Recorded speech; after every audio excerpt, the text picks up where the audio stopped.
প্রিয় শিক্ষার্থীবৃন্দ, তোমাদের সকলকে শুভেচ্ছা জানাচ্ছি। আমরা গত কয়েকটি ক্লাস অ্যাসিড বেসের উপর নিচ্ছি। আজকে আমরা অ্যাসিড বেসের উপর সপ্তম ক্লাসটি নিব। এই ক্ষেত্রে আমরা আজকে রেখেছি relative strengths of acid and bases, অর্থাৎ অ্যাসিড এবং ক্ষারকের আপেক্ষিক শক্তি নির্ণয়।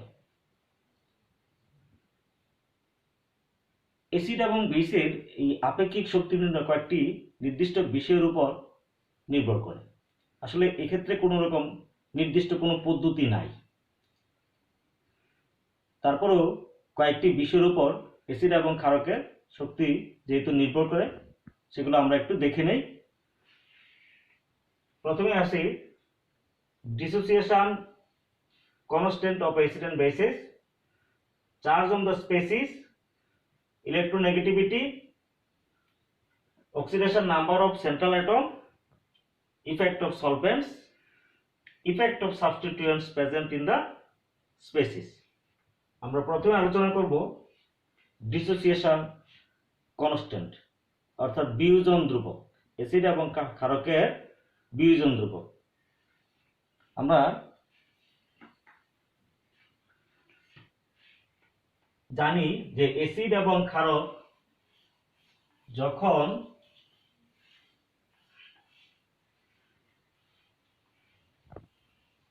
পানিতে দ্রবীভূত হয়, সেক্ষেত্রে যে সকল অ্যাসিড সম্পূর্ণরূপে পানিতে আয়নিত অবস্থায় থাকে তাদেরকে বলা হয় স্ট্রং অ্যাসিড, এবং যে সকল অ্যাসিড পানিতে সম্পূর্ণরূপে আয়নিত হয় না তাদেরকে বলা হয় উইক অ্যাসিড। যেমন আমরা একটু দেখে নেই, যেমন হাইড্রোক্লোরিক অ্যাসিড একটি স্ট্রং অ্যাসিড, এটি পানিতে সম্পূর্ণরূপে আয়নিত হয়।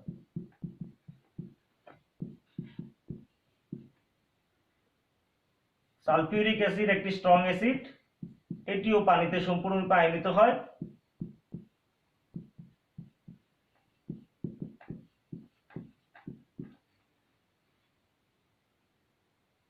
আবার এরা হলো স্ট্রং অ্যাসিড।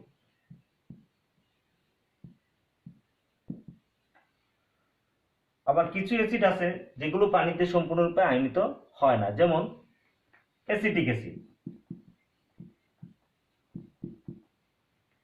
এটি পানিতে সম্পূর্ণরূপে আয়নিত হয় না।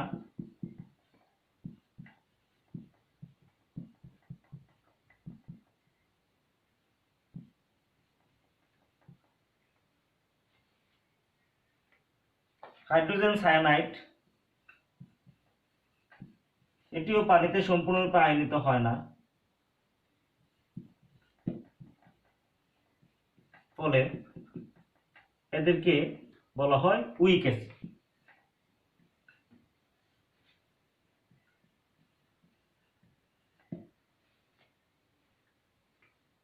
এখানে এই যে উইক অ্যাসিড, এটি পানিতে সম্পূর্ণরূপে আয়নিত হয় না, এটি একটি একটি উপমুখী অবস্থা তৈরি করে। ফলে এক্ষেত্রে দেখা যায় যে এরকম এই প্রক্রিয়াটি একসময় সাম্য অবস্থায় উপনীত হয়। ফলে আমরা এই সমীকরণটির ক্ষেত্রে আমরা সাম্য ধ্রুবক নির্ণয় করতে পারি, যেটিকে বলা হয়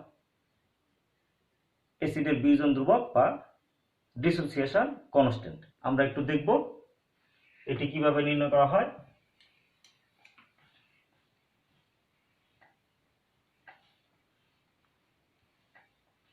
যেমন মনে করো একটি acid HA when dissolved in water it produces hydronium ion and anion. So এই রিঅ্যাকশনটির ক্ষেত্রে, এই সমীকরণের ক্ষেত্রে আমরা যখন সাম্য ধ্রুবক Kc এর মান বের করব, তাহলে সেক্ষেত্রে কি আসবে?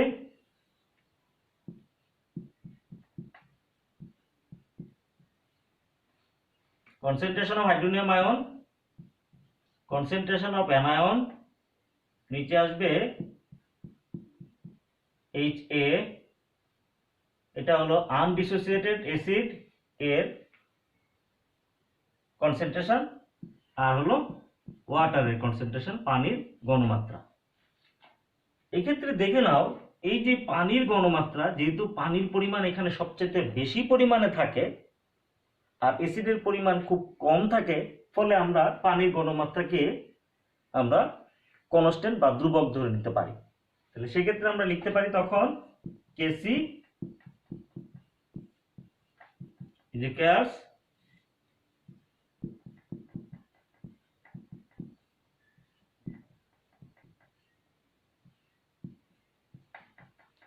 HA। এইখানে দেখো কেসি একটি সাম্য ধ্রুবক, এখানে পানির ঘনমাত্রাও ধ্রুবক, তাহলে এই দুটির গুণফলও একটি ধ্রুবক, সেটিকে বলা হয় অ্যাসিডের বিয়োজন ধ্রুবক Ka, dissociation constant of acid. এইটা হলো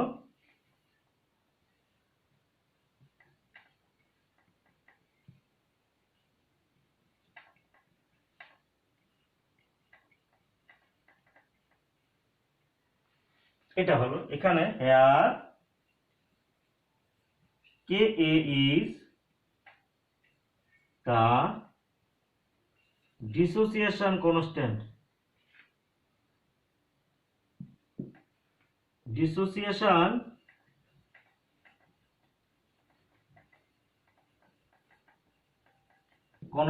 of acids। এখানে খেয়াল করো, এই K এর ভ্যালু থেকে আমরা দেখতে পাই যে যেখানে হাইড্রোনিয়াম আয়ন এর কনসেন্ট্রেশন বেশি হবে, ওই অ্যাসিডের K ভ্যালু বেশি হবে, অর্থাৎ তার ডিসোসিয়েশন যদি বেশি হয় তাহলে সলিউশনের মধ্যে হাইড্রোনিয়াম আয়নের পরিমাণ বেশি হবে পানির মধ্যে, ফলে তার কনসেন্ট্রেশন বাড়বে এবং K ভ্যালু বেড়ে যাবে। তাহলে greater the value of K, greater it will be K, strong acid। তাহলে আমরা লিখতে পারি greater the value of K implies the strong acid। again আমরা দেখব আবার কয়েকটি এক্সাম্পলের মাধ্যমে আমরা K ভ্যালুটা দেখে নিই। যেমন মনে করো হাইড্রোআয়োডিক অ্যাসিড, এই যে হাইড্রোআয়োডিক অ্যাসিড, এটি সবচেয়ে বেশি স্ট্রং অ্যাসিড, কারণ এর এই K ভ্যালু সবচেয়ে বেশি। সেটির মান হলো এখানে, তাহলে Ka ভ্যালু অফ Hi, এটা হলো 10 to the power 10। আমরা বলছি greater the value of K, greater the strength of acids, তাহলে দ্যাট মিন্স এর K ভ্যালু সবচেয়ে বেশি। আবার দেখো নাও K ভ্যালু অফ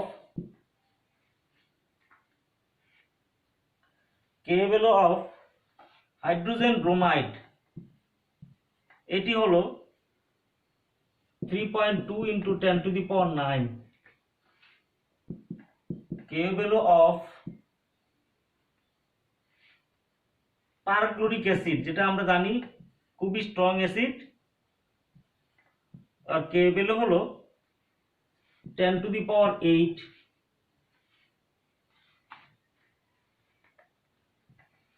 আবার K value of sulphuric acid, এটা 10 to the power 3।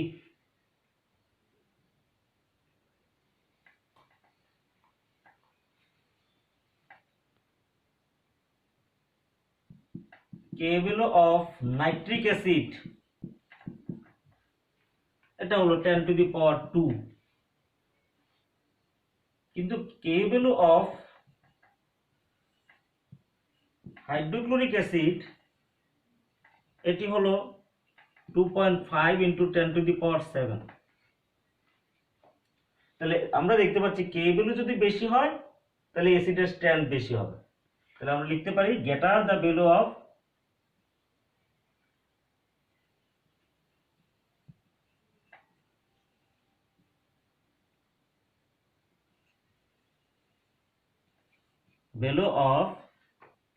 Ka greater the strength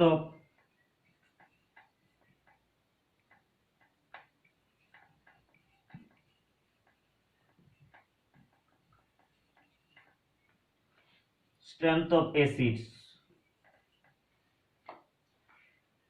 ঠিক একইভাবে কে ভ্যালুর সাথে আবার পিকে ভ্যালু রিলেটেড, তোমরা জানো। তাহলে পিকে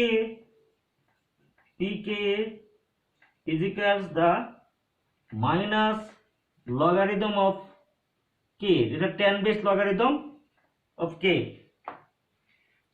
এখানে খেয়াল রাখবে যার কে ভ্যালু বেশি হবে তার পিকে ভ্যালু কম হবে। তোমরা মান বের করে দেখবে। তাহলে এখানে খেয়াল করবে এই যে পিকে ভ্যালু আর কে ভ্যালুর মধ্যে রিলেশনটা কি, সেটা হলো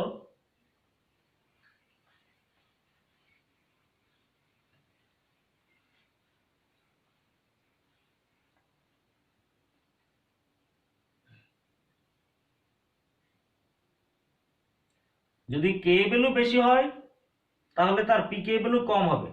মানে যে সকল অ্যাসিডের lower pK value they will be strong acids. হ্যাঁ, the lower the value of pKa of an acid,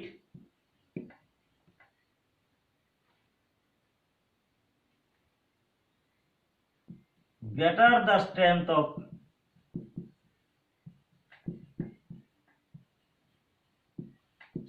of this acid।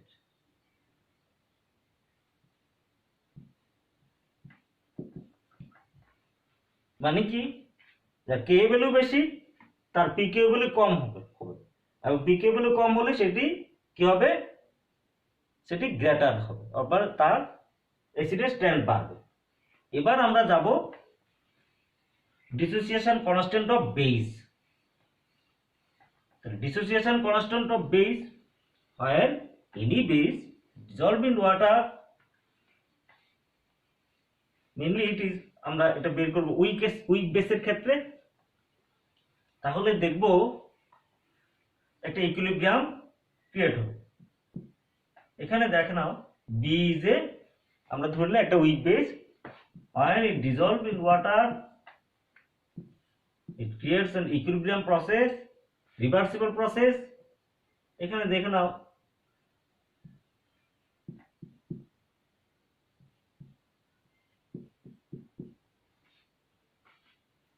এটা।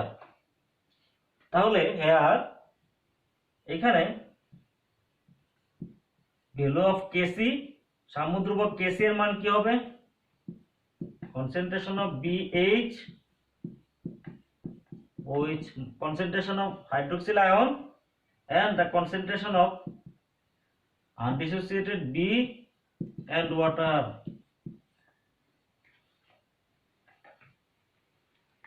খেয়াল করো এখানে আমরা এই যে কনসেন্ট্রেশন অফ ওয়াটার, যেহেতু এখানে খুব বেশি পরিমাণে পানি নেওয়া হয় তাহলে পানির কনসেন্ট্রেশন বেশি, এখানে এই কনসেন্ট্রেশনটিকে আমরা কি কনস্ট্যান্ট দেব। তাহলে সেক্ষেত্রে আসবে কেসি ওয়াটার, তাহলে সেটা কি হবে পিএইচ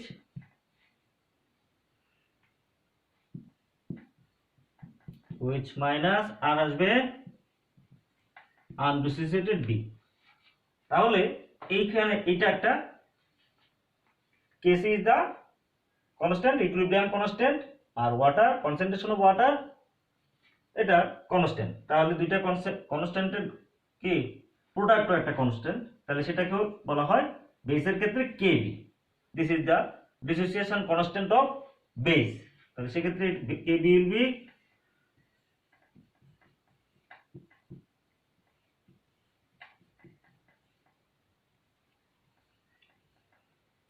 এইখানে দেখে নাও যে সকল বেসের ক্ষেত্রে সলিউশনের মধ্যে হাইড্রোক্সিল আয়ন এর কনসেন্ট্রেশন বেশি হবে, ওই বেস কি হবে, তার কেবি ভ্যালু বেশি হবে। তার কেবি ভ্যালু বেশি হলে তার স্ট্রেংথ বেশি হবে। তাহলে KB value means dissociation constant of base. Here the dissociation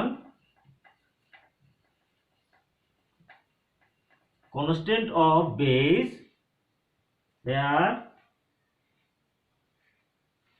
here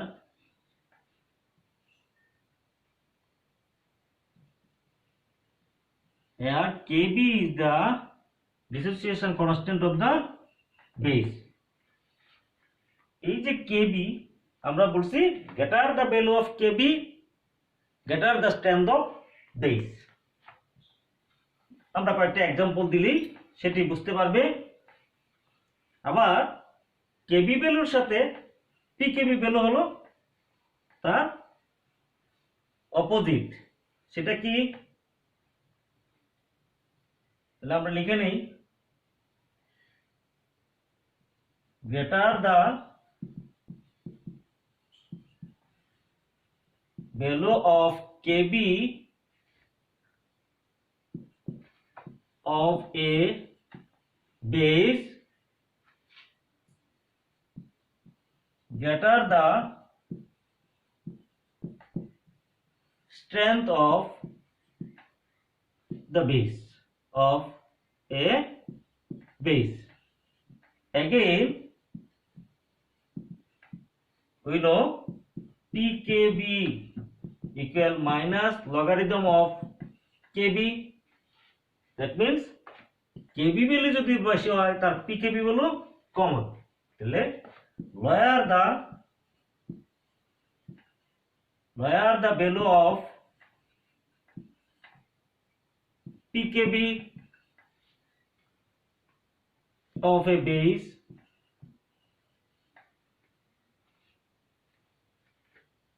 greater the strength of base.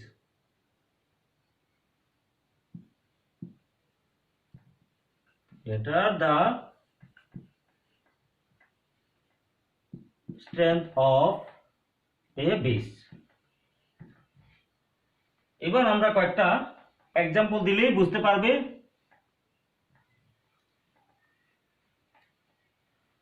দেখে নাও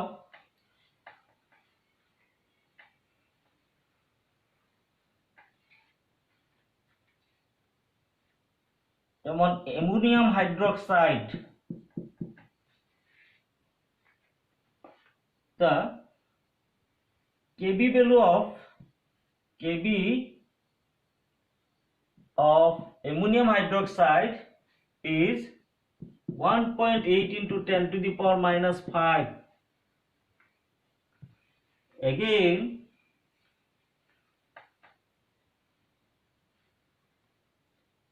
Kb of methylamine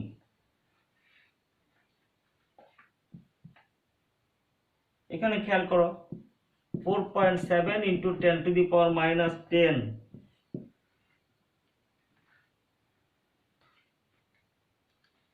দেখা যাচ্ছে যে অ্যামোনিয়াম হাইড্রোক্সাইডের চেয়ে এই যে মিথাইলামিন এর স্ট্রেংথ অনেক কম।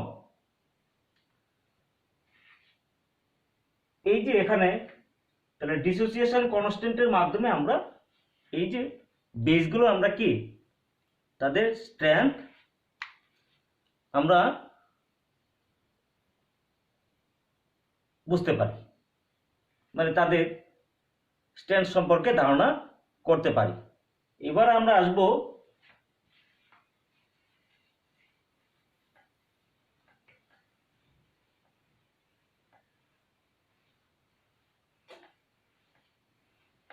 সেকেন্ড ফ্যাক্টর, যেটি আমরা বলেছিলাম সেটি হলো চার্জ অন দ্য স্পেসিস।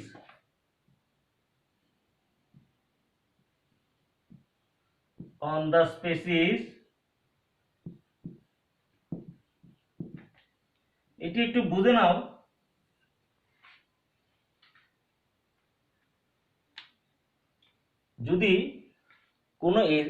সাবস্টেন্সের কোনো একটি সলভেন্টের মধ্যে তাকে ডিজলভ করার পরে তার যদি পজিটিভ চার্জ ইনক্রিজ হয় তাহলে তার স্ট্রেংথ ইনক্রিজ হবে। আবার তুমি দেখো যদি কোনো স্পেসিসে নেগেটিভ চার্জ ইনক্রিজ হয় তাহলে তার বেইজের স্ট্রেংথ বেড়ে যাবে। এটি হলো চার্জ অন দ্য স্পেসিস। এটি যদি কোনো স্পেসিসের পজিটিভ চার্জ বেড়ে যায় তাহলে কি তার accepting capacity of electron pair কি করবে, ইনক্রিজ করবে। তাহলে সেটি কি হবে, তার অ্যাসিডের স্ট্রেংথ বেড়ে যাবে। আবার যদি সেক্ষেত্রে যদি তোমার নেগেটিভ চার্জ ইনক্রিজ করে তাহলে কি তার ইলেকট্রন পেয়ার ডোনেট করার ক্যাপাসিটি বেড়ে যাবে, তাহলে সে তার ওই বেজের স্ট্রেংথ বেড়ে যাবে। তাহলে আমরা এখান থেকে জানলাম যে চার্জ অন দ্য স্পেসিস ও একটা ফ্যাক্টর। নাম্বার 3 এটি ছিল। নাম্বার 2, নাম্বার 3 হলো electronegativity. Electronegativity of central atom।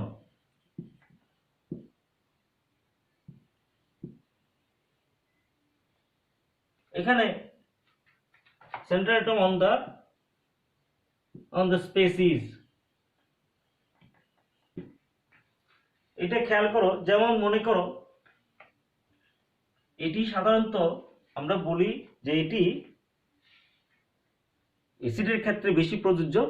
যেমন দেখে নাও, আমরা যদি পিরিয়ডিক অর্ডারে লেফট টু রাইটে যাই তাহলে কার্বনের চেয়ে ইলেকট্রোনেগেটিভিটি বেশি নাইট্রোজেনের, নাইট্রোজেনের চেয়ে অক্সিজেন, তার চেয়ে ফ্লোরিন। তাহলে দেখে নাও যে এদের যে হাইড্রাইড কম্পাউন্ড সমূহ, যেমন মিথেন, এটা হাইড্রাইড কম্পাউন্ড কি অ্যামোনিয়া, এটা হাইড্রাইড কম্পাউন্ড ওয়াটার, এটা হাইড্রাইড কম্পাউন্ড হাইড্রোজেন ফ্লোরাইড। এদের স্ট্রেংথ বেড়ে যাবে যেহেতু তাদের এই যে সেন্ট্রাল অ্যাটম এর ইলেকট্রোনেগেটিভিটি যদি বেশি হয়, তাহলে এই যে তাদের ইলেকট্রোনেগেটিভিটি অর্ডার লেফট টু রাইটে কি বাড়ছে, ফলে তাদের স্ট্রেংথও বাড়ছে, তাদের স্ট্রেংথও বৃদ্ধি পায়। এটা আবার সব ক্ষেত্রে প্রযোজ্যও না। যেমন হাইড্রো অ্যাসিডগুলোর ক্ষেত্রে এটি আবার একটু ভিন্ন। সেক্ষেত্রে অন্য একটি ফ্যাক্টর সেখানে কাজ করে, আমরা সেটি একটু আলোচনা করতে পারি। যেমন হাইড্রোজেন ফ্লোরাইড, আমরা যদি গ্রুপ 17 এর ক্ষেত্রে যাই, গ্রুপ 17 অর্থাৎ হ্যালোজেন অ্যাসিড সমূহ, হ্যালোজেনের যে অ্যাসিড, হ্যালোজেন অ্যাসিডস কারা, যেমন মনে করো হাইড্রোজেন ফ্লোরাইড, এদেরকে হাইড্রাইসিডও বলতে পারো।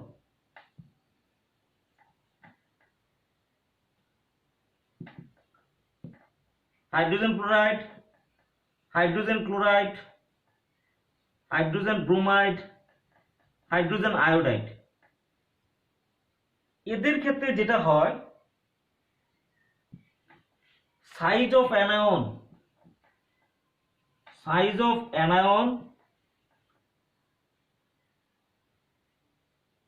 increase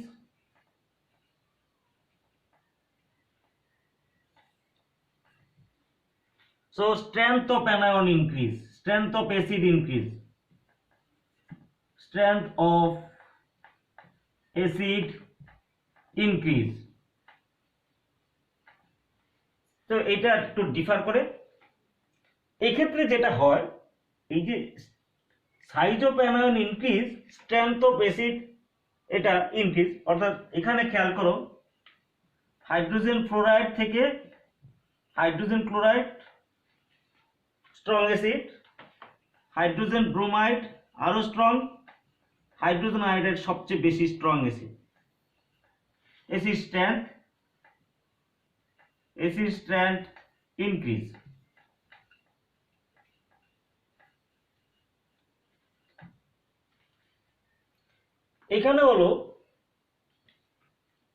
এখানে যেটা কাজ করে সেটা হলো যে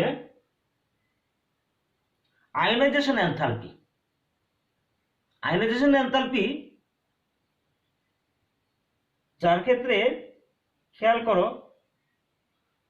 আয়োনাইজেশন এনথালপি যত বেশি নেগেটিভ হবে তত বেশি তার স্ট্রেংথ বেশি হবে। যেমন আমরা যদি এখানে একটু তোমরা যদি খেয়াল করো, বর্ন হেবার সাইকেল আমরা যদি আলোচনা করি, বর্ন হেবার সাইকেল অনুসারে হাইড্রোজেন আয়োডাইডের আয়োনাইজেশন এনথালপি নির্ণয় করা হয়। সেক্ষেত্রে দেখা যায় এটার নেগেটিভ ভ্যালু হয় সবচেয়ে বেশি, এটার নেগেটিভ ভ্যালু হয় সবচেয়ে কম।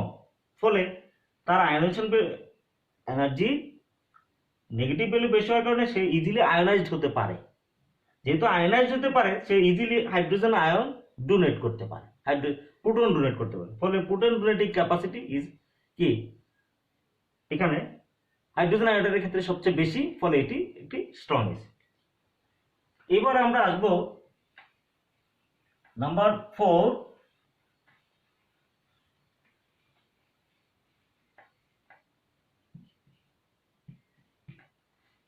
oxidation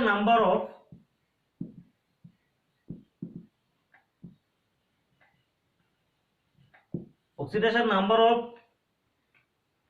central atom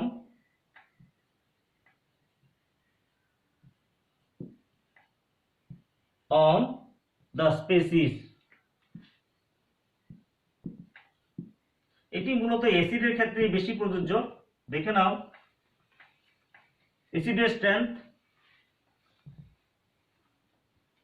যেমন মনে করো সালফিউরিক অ্যাসিড,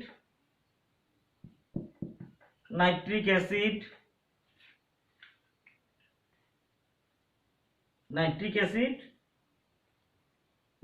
কার্বনিক অ্যাসিড। তাহলে এখানে সেন্ট্রাল অ্যাটম, এখানে নাইট্রোজেন, এখানে কার্বন, এখানে সালফার। তাহলে সেন্ট্রাল অ্যাটমের এখানে অক্সিডেশন নাম্বার কত? এটার অক্সিডেশন নাম্বার হলো কত? এটা +4 বা 4+, এটার অক্সিডেশন নাম্বার +5, এটা +6। তাহলে দেখা যাচ্ছে স্ট্রেংথ কার বেশি হবে?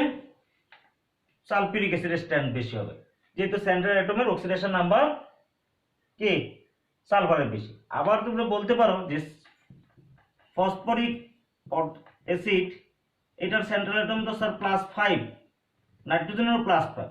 সেক্ষেত্রে অন্য একটি ফ্যাক্টর কাজ করে, সেটি হলো আবার সেই ইলেকট্রোনেগেটিভিটি। এখানে খেয়াল করো, নাইট্রোজেনের ইলেকট্রোনেগেটিভিটি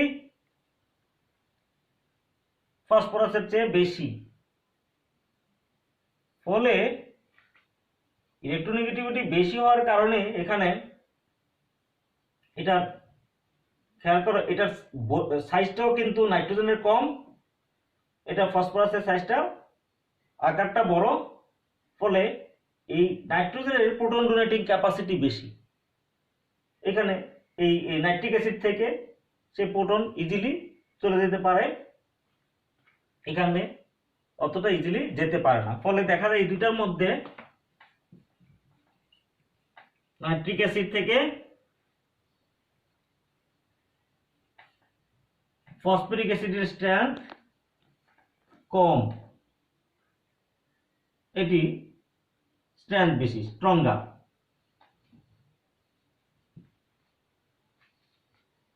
এটি হলো এখানে oxidation number of the central atom and the কি সাইজ এন্ড ইলেকট্রোনেগেটিভিটি কি এখানে দেখো, সেগুলো আমাদেরকে অনেক সময় অ্যাসিডের স্ট্রেংথকে